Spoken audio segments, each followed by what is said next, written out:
Patriarchs and Prophets, chapter 1. Why was sin permitted? God is love. His nature, His law is love. It ever has been, it ever will be. The high and lofty one that inhabiteth eternity, whose ways are everlasting, changeth not.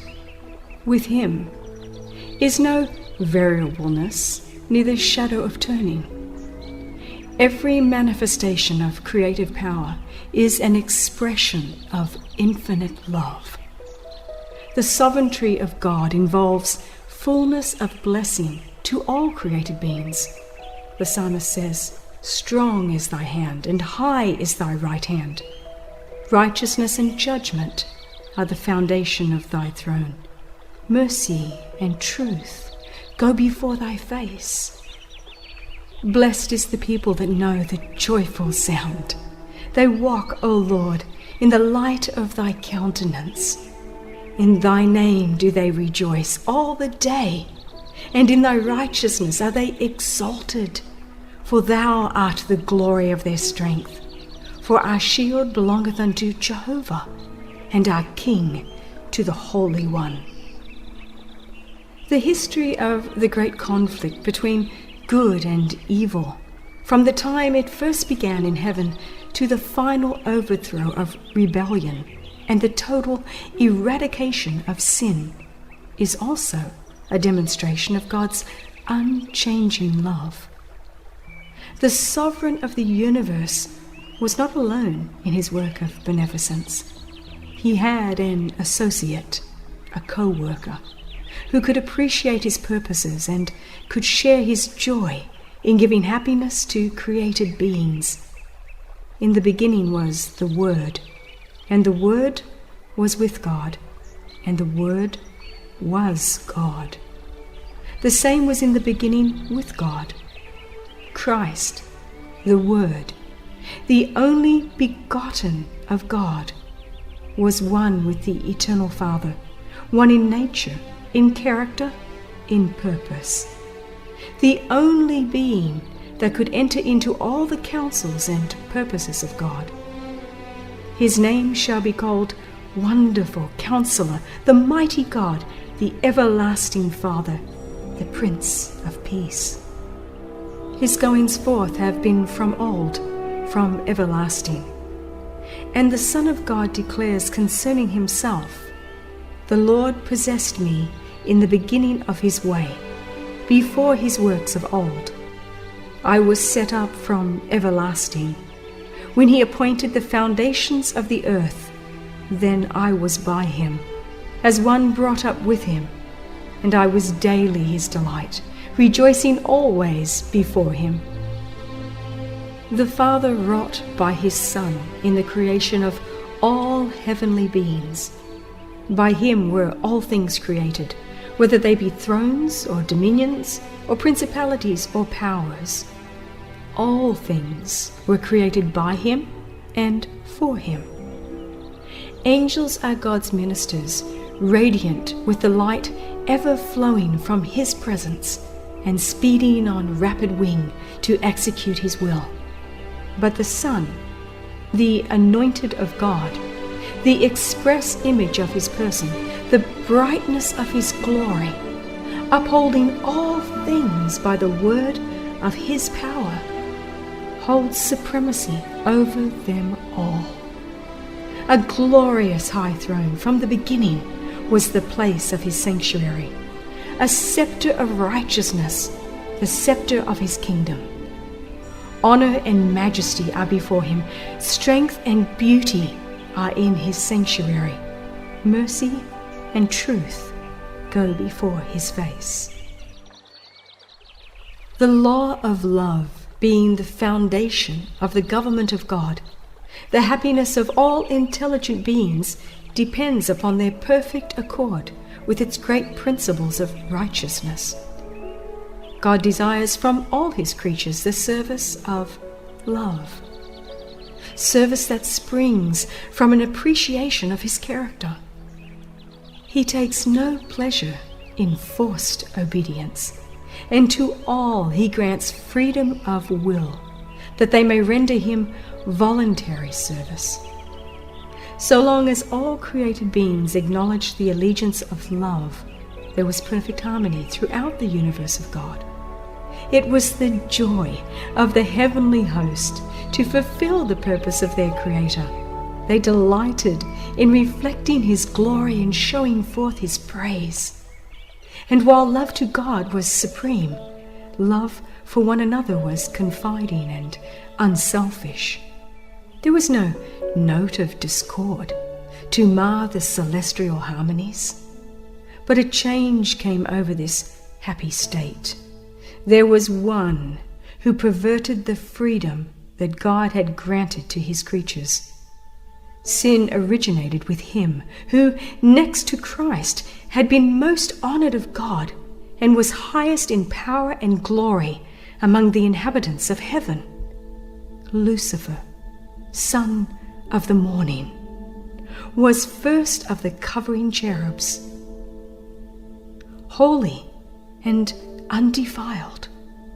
He stood in the presence of the great Creator, and the ceaseless beams of glory, enshrouding the eternal God, rested upon him. Thus saith the Lord God, Thou sealest up the sum, full of wisdom and perfect in beauty. Thou hast been in Eden, the garden of God. Every precious stone was thy covering. Thou art the anointed cherub that covereth, and I have set thee so. Thou wast upon the holy mountain of God. Thou hast walked up and down in the midst of the stones of fire. Thou wast perfect in thy ways, from the day that thou wast created, till iniquity was found in thee. Little by little, Lucifer came to indulge the desire for self-exaltation. The scripture says, Thine heart was lifted up because of thy beauty. Thou hast corrupted thy wisdom by reason of thy brightness. Thou hast said in thine heart, I will exalt my throne above the stars of God. I will be like the Most High. Though all his glory was from God, this mighty angel came to regard it as pertaining to himself. Not content with his position, though honored above the heavenly host, he ventured to covet homage due alone to the Creator. Instead of seeking to make God supreme in the affections and allegiance of all created beings, it was his endeavor to secure their service and loyalty to himself. And coveting the glory with which the infinite Father had invested his Son, this Prince of Angels aspired to power that was the prerogative of Christ alone. Now, the perfect harmony of heaven was broken. Lucifer's disposition to serve himself instead of his Creator aroused a feeling of apprehension when observed by those who considered that the glory of God should be supreme. In heavenly council, the angels pleaded with Lucifer.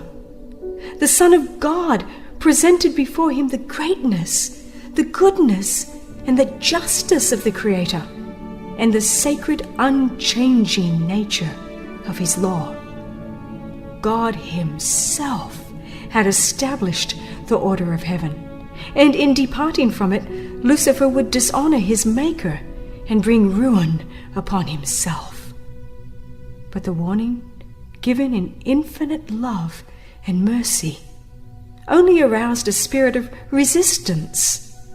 Lucifer allowed his jealousy of Christ to prevail and became the more determined to dispute the supremacy of the Son of God, thus impeaching the wisdom and love of the Creator, had become the purpose of this Prince of Angels. To this object, he was about to bend the energies of that mastermind which, next to Christ's, was first among the hosts of God. But he who would have the will of all his creatures free left none unguarded to the bewildering sophistry by which rebellion would seek to justify itself.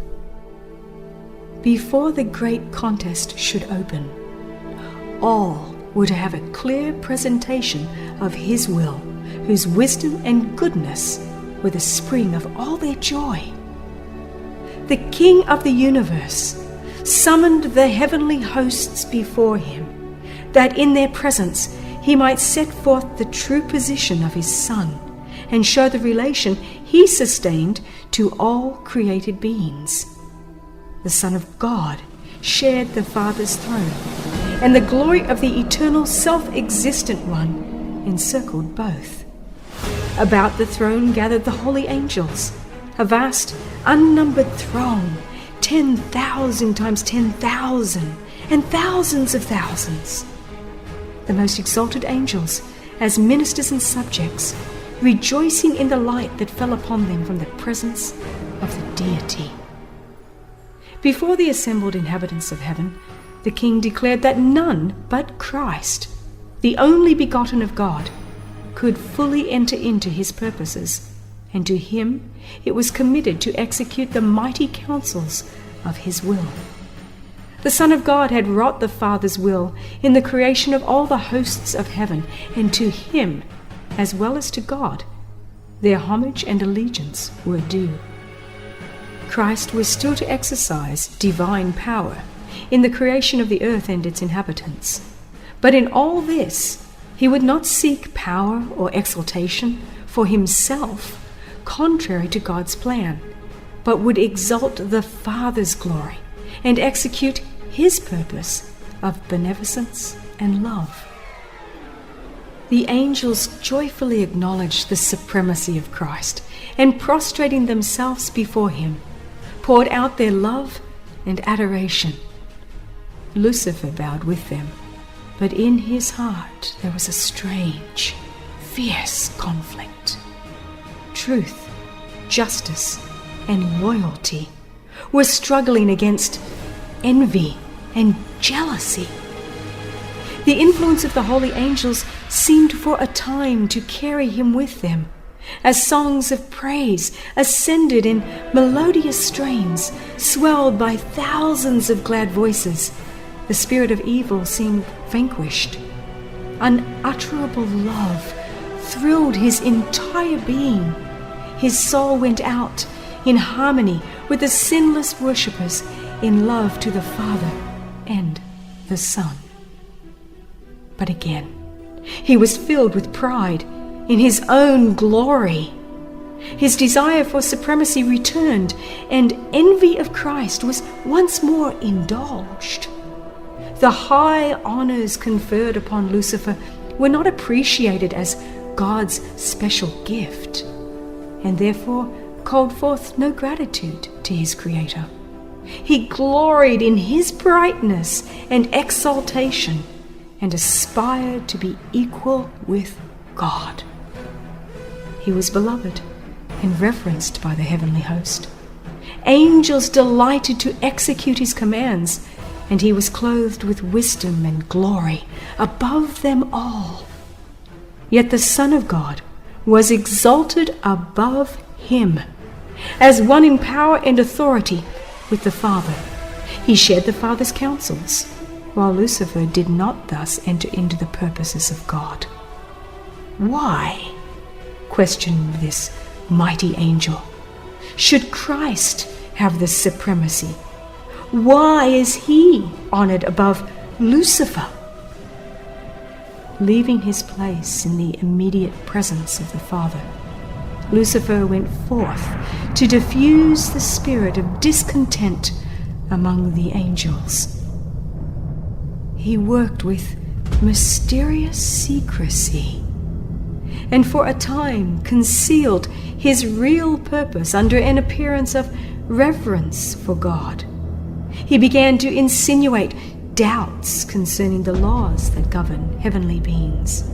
intimating that though laws might be necessary for the inhabitants of the worlds, angels, being more exalted, needed no such restraint, for their own wisdom was a sufficient guide. They were not beings that could bring dishonor to God. All their thoughts were holy. It was no more possible for them than for God himself to err. The exaltation of the Son of God as equal with the Father was represented as an injustice to Lucifer, who, it was claimed, was also entitled to reverence and honor. If this Prince of Angels could but attain to his true exalted position, great good would accrue to the entire host of heaven, for it was his object to secure freedom for all. But now, even the liberty which they had hitherto enjoyed was at an end. For an absolute ruler had been appointed them, and to his authority all must pay homage. Such were the subtle deceptions that through the wiles of Lucifer were fast obtaining in the heavenly courts. There had been no change in the position or authority of Christ. Lucifer's envy and misrepresentation and his claims to equality with Christ had made necessary a statement of the true position of the Son of God, but this had been the same from the beginning. Many of the angels were, however, blinded by Lucifer's deceptions, taking advantage of the loving, loyal trust reposed in him by the holy beings under his command. He had so artfully instilled into their minds his own distrust and discontent that his agency was not discerned. Lucifer had presented the purposes of God in a false light, misconstruing and distorting them to excite dissent and disaffection. He cunningly drew his hearers on to give utterance to their feelings. Then these expressions were repeated by him when it would serve his purpose, as evidence that the angels were not fully in harmony with the government of God. While claiming for himself perfect loyalty to God, he urged that changes in the order and laws of heaven were necessary for the stability of the divine government. Thus, while working to excite opposition to the law of God and to instill his own discontent into the minds of the angels under him, he was ostensibly seeking to remove disaffection and to reconcile disaffected angels to the order of heaven, while secretly fomenting discord and rebellion. He, with consummate craft, caused it to appear as his sole purpose to promote loyalty and to preserve harmony and peace. The spirit of disaffection thus kindled was doing its baleful work.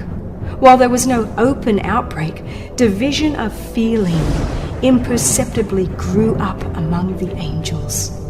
There were some who looked with favor upon Lucifer's insinuations against the government of God.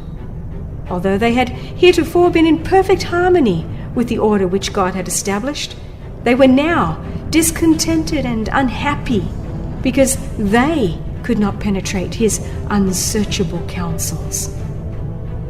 They were dissatisfied with his purpose in exalting Christ. These stood ready to second Lucifer's demand for equal authority with the Son of God. But angels who were loyal and true maintained the wisdom and justice of the divine decree and endeavored to reconcile this disaffected being to the will of God. Christ was the Son of God. He had been one with him before the angels were called into existence. He had ever stood at the right hand of the Father. His supremacy, so full of blessing to all who came under its benignant control, had not heretofore been questioned. The harmony of heaven had never been interrupted. Wherefore should there now be discord? The loyal angels could see only terrible consequences from this dissension, and with earnest entreaty they counseled the disaffected ones to renounce their purpose and prove themselves loyal to God by fidelity to his government. In great mercy, according to his divine character, God bore long with Lucifer. The spirit of discontent and disaffection had never before been known in heaven. It was a new element, strange, mysterious, unaccountable. Lucifer himself had not at first been acquainted with the real nature of his feelings. For a time he had feared to express the workings and imaginings of his mind, yet he did not dismiss them. He did not see whither he was drifting, but such efforts as infinite love and wisdom only could devise were made to convince him of his error. His disaffection was proved to be without cause, and he was made to see what would be the result of persisting in revolt. Lucifer was convinced that he was in the wrong. He saw that the Lord is righteous in all his ways and holy in all his works, that the divine statutes are just, and that he ought to acknowledge them as such before all heaven. Had he done this, he might have saved himself and many angels. He had not at that time fully cast off his allegiance to God, though he had left his position as covering cherub. Yet, if he had been willing to return to God, acknowledging the Creator's wisdom and satisfied to fill the place appointed him in God's great plan, he would have been reinstated in his office. The time had come for a final decision. He must fully yield to the divine sovereignty or place himself in open rebellion. He nearly reached the decision to return, but pride forbade him. It was too great a sacrifice for one who had been so highly honored to confess that he had been in error, that his imaginings were false, and to yield to the authority which he had been working to prove unjust. A compassionate Creator, in yearning pity for Lucifer and his followers, was seeking to draw them back from the abyss of ruin into which they were about to plunge. But his mercy was misinterpreted. Lucifer pointed to the long suffering of God as an evidence of his own superiority, an indication that the King of the universe would yet accede to his terms. If the angels would stand firmly with him, he declared, they could yet gain all that they desired. He persistently defended his own course and fully committed himself to the great controversy against his Maker. Thus it was that Lucifer, the light bearer, the sharer of God's glory, the attendant of his throne, by transgression became Satan, the adversary of God and holy beings, and the destroyer of those whom heaven had committed to his guidance and guardianship.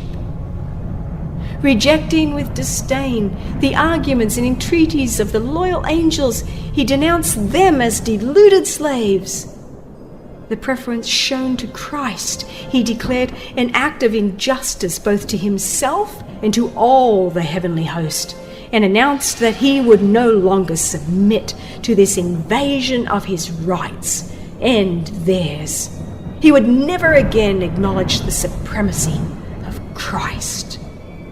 He had determined to claim the honor which should have been given him, and take command of all who would become his followers. And he promised those who would enter his ranks a new and better government, under which all would enjoy freedom.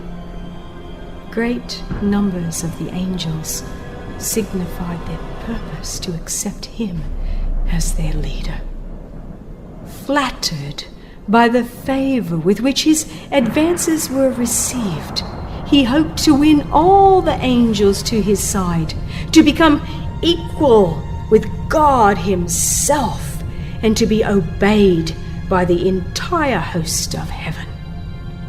Still, the loyal angels urged him and his sympathizers to submit to God, and they set before them the inevitable result should they refuse.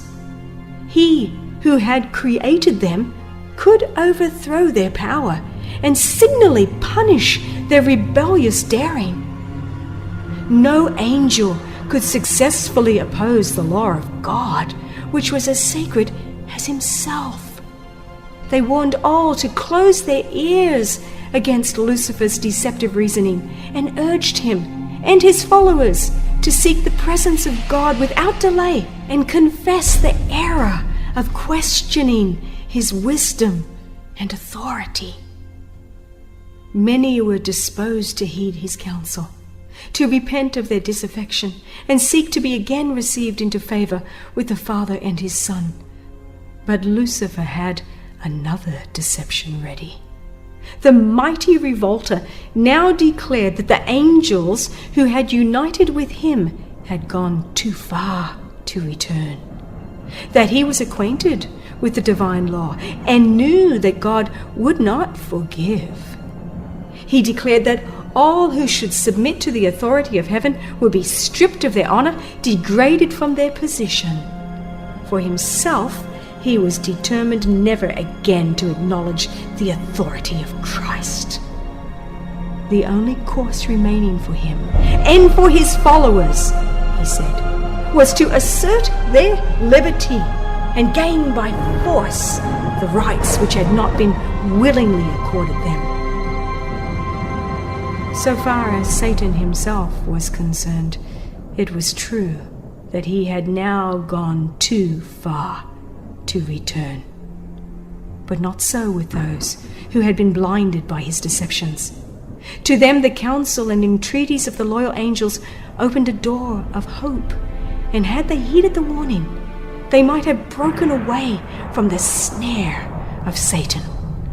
But pride, love for their leader, and the desire for unrestricted freedom were permitted to bear sway, and the pleadings of divine love and mercy were finally rejected. God permitted Satan to carry forward his work until the spirit of disaffection ripened into active revolt. It was necessary for his plans to be fully developed, that their true nature and tendency might be seen by all. Lucifer, as the anointed cherub, had been highly exalted. He was greatly loved by the heavenly beings, and his influence over them was strong. God's government included not only the inhabitants of heaven, but of all the worlds that he had created. And Lucifer had concluded that if he could carry the angels of heaven with him in rebellion, he could carry also all the worlds. He had artfully presented his side of the question, employing sophistry and fraud to secure his objects. His power to deceive was very great. By disguising himself in a cloak of falsehood, he had gained an advantage. All his acts were so clothed with mystery that it was difficult to disclose to the angels the true nature of his work. Until fully developed, it could not be made to appear the evil thing it was. His disaffection would not be seen to be rebellion. Even the loyal angels could not fully discern his character or see to what his work was leading. Lucifer had at first so conducted his temptations that he himself stood uncommitted. The angels whom he could not bring fully to his side, he accused of indifference to the interest of heavenly beings. The very work which he himself was doing, he charged upon the loyal angels. It was his policy to perplex with subtle arguments concerning the purposes of God. Everything that was simple he shrouded in mystery, and by artful perversion cast doubt upon the plainest statements of Jehovah. And his high position, so closely connected with the divine government, gave greater force to his misrepresentations. God could employ only such means as were consistent with truth and righteousness. Satan could use what God could not: flattery and deceit. He had sought to falsify the word of God and had misrepresented his plan of government, claiming that God was not just in imposing laws upon the angels, that in requiring submission and obedience from his creatures, he was seeking merely the exaltation of himself. It was therefore necessary to demonstrate before the inhabitants of heaven and all the worlds that God's government is just, his law perfect. Satan had made it appear that he himself was seeking to promote the good of the universe. The true character of the usurper and his real object must be understood by all. He must have time to manifest himself by his wicked works. The discord which his own course had caused in heaven, Satan charged upon the government of God. All evil he declared to be the result of the divine administration. He claimed that it was his own object to improve upon the statutes of Jehovah. Therefore God permitted him to demonstrate the nature of his claims, to show the working out of his proposed changes in the divine law. His own work must condemn him. Satan had claimed from the first that he was not in rebellion. The whole universe must see the deceiver unmasked. Even when he was cast out of heaven, infinite wisdom did not destroy Satan. Since only the service of love can be acceptable to God, the allegiance of his creatures must rest upon the conviction of his justice and benevolence. The inhabitants of heaven and of the worlds, being unprepared to comprehend the nature or consequences of sin, could not then have seen the justice of God in the destruction of Satan. Had he been immediately blotted out of existence, some would have served God from fear rather than from love. The influence of the deceiver would not have been fully destroyed, nor would the spirit of rebellion have been utterly eradicated. For the good of the entire universe, through ceaseless ages, he must more fully develop his principles, that his charges against the divine government might be seen in their true light by all created beings, and that the justice and mercy of God and the immutability of his law might be forever placed beyond all question. Satan's rebellion was to be a lesson to the universe through all coming ages, a perpetual testimony to the nature of sin and its terrible results. The working out of Satan's rule, its effect upon both men and angels, would show what must be the fruit of setting aside the divine authority. It would testify that with the existence of God's government is bound up the well-being of all the creatures he has made. Thus the history of this terrible experiment of rebellion was to be a perpetual safeguard to all holy beings, to prevent them from being deceived as to the nature of transgression, to save them from committing sin and suffering its penalty. He that ruleth in the heavens is the one who sees the end from the beginning, the one before whom the mysteries of the past and the future are alike outspread, and who, beyond the woe and darkness and ruin that sin has wrought, beholds the accomplishment of his own purposes of love and blessing. Though clouds and darkness are round about him, righteousness and judgment are the foundation of his throne. And this the inhabitants of the universe, both loyal and disloyal, will one day understand. His work is perfect, for all his ways are judgment. A God of truth and without iniquity, just and right is he.